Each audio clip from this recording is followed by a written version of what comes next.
여러분에게 도서관은 어떤 곳인가요? 책을 만나고 유익한 프로그램도 들을 수 있는, 누구나 갈 수 있는 곳이 떠오르시나요? 성북구 도남동 언덕위 아리랑 고개에는 통유리 안으로 햇볕이 쏟아지는 아리랑 도서관이 있습니다. 아리랑 도서관을 함께 보러 가실까요?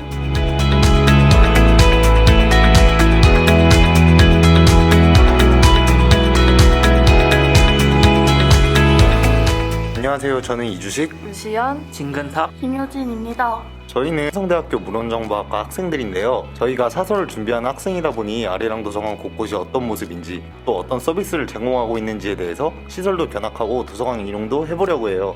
그래서 제가 아리랑 도서관에 대해 좀 더 자세히 알고 싶어서 견학 신청을 했습니다. 견학 신청도 할 수 있어요? 네, 아리랑 도서관에서는 기관이나 단체를 대상으로 견학 프로그램을 운영하더라고요. 전화로 신청하는 건가요? 네, 전화로 견학 담당자와 방문 일정을 조율한 뒤에 방문하면 돼요. 시연님 덕분에 아리랑 도서관에 대해 더 잘 알 수 있겠네요. 저도 기대돼요. 약속 시간이 다 됐으니 얼른 들어가 볼까요?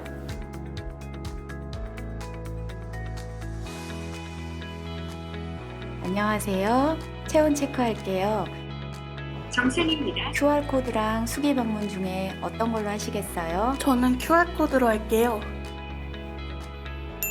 네, 확인했습니다.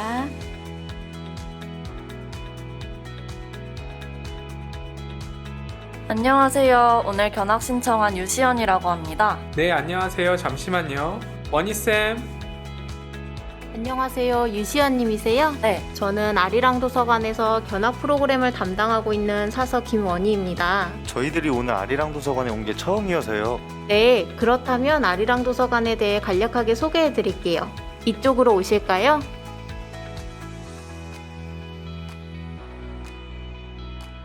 아리랑 도서관은 2004년 성북구의 두 번째 도서관으로 개관했어요. 2017년에 도서관 길 건너에 있는 아리랑 어린이 도서관을 개관하면서 유아와 어린이 자료를 이동하고 공간을 재구성해서 2017년 12월에 재개관했어요. 소장 자료는 약 10만 권이고 지하 1층부터 지상 3층으로 이루어져 있어요. 여기는 로비 전시인데요. 로비 전시는 2개월에 한 번씩 사서들이 회의를 거쳐 주제를 정하고 연관된 도서와 그에 대한 정보를 모아 큐레이션을 진행하고 있어요. 주민들에게 알리고 싶은 주제나 사회적 이슈를 다루기도 하는 아리랑 도서관의 얼굴과도 같은 메인 공간이죠. 지금은 코로나19 팬데믹으로 모임을 갖거나 여행이 어려우니까 따뜻한 집에 머무르면서 상상력을 펼쳐볼 수 있는 판타지 소설을 준비해봤어요. 왼편에 보시면 도서관의 메인 안내 데스크가 있는데요. 메인 안내 데스크에서는 상호대차 도서, 예약 도서, 희망 도서를 찾을 수 있고 데스크 맞은편에 보이는 DVD 자료도 대출할 수 있어요. 이제 랩실로 가볼까요? 랩은 어떤 의미인가요? 아리랑 도서관에서 랩은 라이브러리 오브 액티브 프랙티스의 약자로 적극 실행 도서관이라는 용어예요. 컴퓨터 취업, 자연과학, 기술과학 등 실용서 위주의 자료를 제공하고 있어요. 저기 일상 너머에 새로운 꿈을 꾸다는 어떤 뜻이 있나요? 도서관을 개관할 때 각 자료실이 소장하고 있는 자료를 드러낼 수 있는 문구를 정해보았어요. 책을 통해 자신을 뛰어넘어 새로운 꿈을 꾼다는 의미가 좋네요. 여기는 컴퓨터 작업을 할 수 있는 곳이에요. 주민들이 자유롭게 컴퓨터를 이용하거나 인쇄, 복사, 스캔 같은 작업도 할 수 있고 원문 서비스를 이용할 수 있어요. 사서님, 이 네모난 기계는 뭔가요? 그 기계는 3D 프린터예요. 3D 프린터를 활용해서 어린이부터 가족 단위까지 주민들이 참여하는 3D 코딩 프로그램도 도서관에서 진행하고 있어요. 제가 생각했던 조용하고 정적인 도서관과는 좀 다른 느낌이네요. 여기는 청소년 자료와 만화, 여행 자료가 있어요.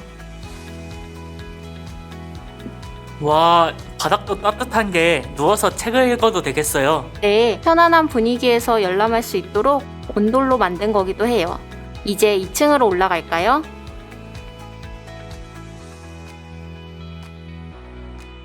2층에 올라오자마자 보이는 여기는 세미나실이에요. 세미나실은 주민들이 소규모 토론이나 동아리 모임을 하는 공간이에요. 동아리를 대상으로 대관 신청을 받아서 주민들이 지역사회 활동을 할 수 있도록 커뮤니티 장소를 제공하는 거죠. 자료실로 가는 복도를 따라 테이블과 의자가 있는데요. 이 자리는 콘센트도 꽂을 수 있고 와이파이도 사용할 수 있어서 주민들이 책도 읽지만 노트북 같은 개인 전자기기를 가져와서 사용하곤 하세요. 자료실 안의 공간만 이용하는 줄 알았는데 이렇게 복도에서도 자유롭게 책도 읽고 노트북도 쓸 수 있네요. 복도지만 마치 하나의 자료실 같은 느낌인데요? 저는 개인적으로 너무 조용한 곳보다 약간의 소음이 있는 장소를 선호하는데 저 같은 사람에게도 좋은 공간인 것 같아요. 이제 자료실로 들어가 볼까요?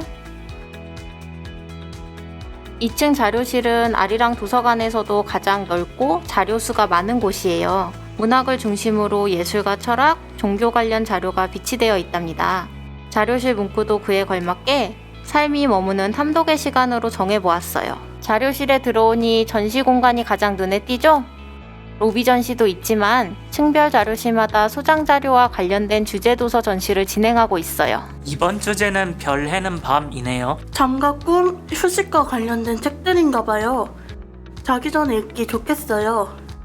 입구의 넓은 공간을 활용해서 눈에 잘 띄고 다양한 책들도 접할 수 있어서 좋은 것 같아요.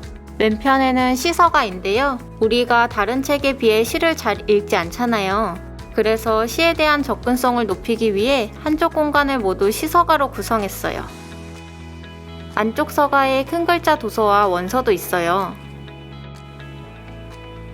큰 글자 도서는 이용을 안 해서 잘 몰랐는데 눈이 안 좋은 분들에게 좋을 것 같아요. 2층 자료실에서도 컴퓨터를 사용하거나 인쇄와 복사도 가능해요. 개인 노트북을 가져왔다면 노트북 자석을 이용하면 되겠죠? 그런데 의자가 몇 개 없어요. 도서관에서도 거리두기가 필요하겠죠? 네, 맞아요. 아리랑 도서관도 방역 지침에 따라 소독과 거리두기를 하고 있어요. 조심해야 하는 시기인 만큼 도서관을 이용할 때도 개인 방역 수칙을 잘 지켜주셔야 해요. 그럼 이제 3층으로 가볼까요?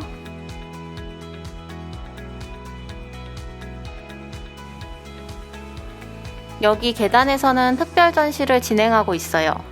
마을 곳곳에서 활동 중인 동아리의 활동 내용이나 마을과 도서관이 협력한 내용을 전시하여 주민들에게 알리고 있어요. 도서관에 책만 있는 게 아니라 마을 협력 활동도 하는군요. 저는 처음 알았어요. 저도요. 도서관에서 우리가 모르는 다양한 활동을 하고 있었네요. 3층에는 책장이 복도에도 있네요? 이 책장은 뭔가요? 자료실 3의 신착도서인데요. 자료실로 동선을 유도하기 위해 서가를 배치한 건데 이를 주민분들이 보시고 책터널 같다고 해주셔서 책터널 또는 북터널이라고 불러요. 아, 듣고 보니 정말 북터널 같아요. 자료실에 들어가 볼까요? 3층 자료실은 어제 그리고 오늘 우리의 시간을 읽다라고 문구를 정하고 그에 맞는 사회과학과 역사, 지리 자료를 배치했어요. 자료실마다 소장 자료와 연관된 문구가 있으니 더 알기 쉬운 것 같아요. 자료실을 이용하는 데 도움이 된다니 다행이네요. 사서님, 근데 이 기계는 뭔가요? 이것은 자가대출 반납기인데요. 기기를 사용해서 직원을 통하지 않고 스스로 책을 대출하거나 반납할 수 있어요. 이제 3층의 마지막 공간인 공유 카페로 가볼까요? 공유 카페는 대화를 나누거나 쉬는 공간인가요? 네, 이곳은 간단한 간식과 차를 마시며 담소를 나눌 수 있는 공간이에요. 하지만 지금은 사회적 거리두기 방역 지침에 따라 코로나19 감염 예방을 위해 잠시 폐쇄하게 되었어요. 코로나 바이러스가 빨리 종식돼서 예전처럼 차도 마시고 담소도 나누면 좋겠어요. 마지막으로 지하 1층에 또 다른 세미나실이 있어요. 같이 내려가 볼까요? 지하 1층에 있는 세미나실은 도서관 외부 통로를 이용해야 갈 수 있어요. 1층 광장을 나가 왼편 내리막길로 조금 내려가면 기념석을 볼 수 있는데요. 건물 안쪽으로 들어가면 세미나실에 갈 수 있어요. 지하 1층 세미나실은 2층에 있는 세미나실보다 규모가 커서 인원을 많이 수용해야 하는 저자와의 만남이나 인문학 프로그램, 독서 동아리 협력 사업 등을 진행할 때 사용하는 메인 공간이에요. 올해 5월 서울도서관 공간 개선 사업에 선정되어 리모델링을 하게 되었어요. 밝고 깨끗하죠? 이렇게 좋은 공간을 많이 이용할 수 없다니 너무 아쉬워요. 저도 프로그램을 들어보고 싶은데 어떻게 신청해야 하나요? 프로그램 일정이 잡히면 아리랑 도서관 홈페이지와 도서관 현장에서 홍보를 시작해요. 관심이 있는 프로그램이 있다면 1층 통합데스크에 신청하거나 전화와 온라인으로도 신청할 수 있어요. 프로그램을 신청하려면 틈틈이 일정을 확인해 봐야겠네요. 이렇게 아리랑 도서관 이곳저곳을 소개해드렸는데요. 다들 어떠셨나요? 도서관 곳곳에서 이용자를 향한 배려가 느껴져서 좋았어요. 그래서 다음에 도서관을 자율적으로 방문해 시설들을 이용해보고 싶어요. 견학을 통해 살펴본 아리랑 도서관의 아기자기한 모습이 좋았고 주민들을 위한 사서의 배려와 노력을 느낄 수 있었어요. 도서관의 공간 하나하나가 소소한 재미가 있고 친근한 느낌이 들었어요. 그리고 지역 주민과의 소통이 느껴지는 모습들도 기억에 남네요. 저는 주민들이 도서를 읽는 것뿐만 아니라 직접 실행해 볼 수 있었던 랩시라는 공간이 매우 인상 깊었어요. 여러분들이 아리랑 도서관을 좋게 기억해줘서 저도 기쁘네요. 아리랑 도서관에 대해 궁금한 점이 있다면 사서에게 물어보거나 전화와 홈페이지 문의도 가능하니까 언제든지 편하게 물어보세요. 도서관이라고 하면 많은 사람들이 책을 읽는 곳, 책을 빌리는 곳이라고 생각하는데요. 책뿐만 아니라 사서들이 준비한 정보 자원들을 도서관 곳곳에서 볼 수 있어요. 여러분도 아리랑 도서관을 천천히 둘러보는 시간을 가져보면 어떨까요? 볼거리, 읽을거리로 가득한 아리랑 도서관에서 만나요.